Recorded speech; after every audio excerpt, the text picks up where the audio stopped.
Welcome to Kirat Easy Install. In this video we will show you how to install water port on the crossbar.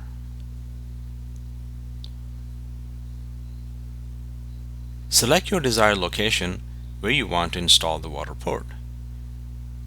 In this video we will be mounting on the side from the tent. We move the tent slightly to the right to make a fit. Make sure when you open your tent it does not touch your water port.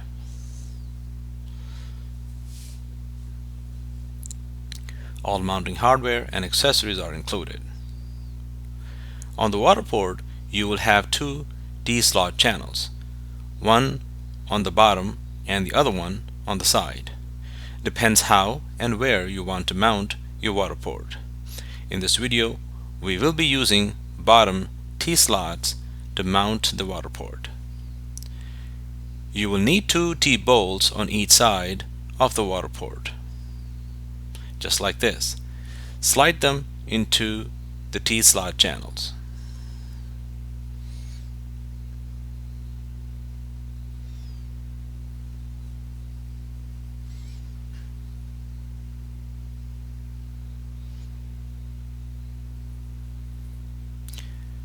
You are now ready to mount your water port on the crossbar.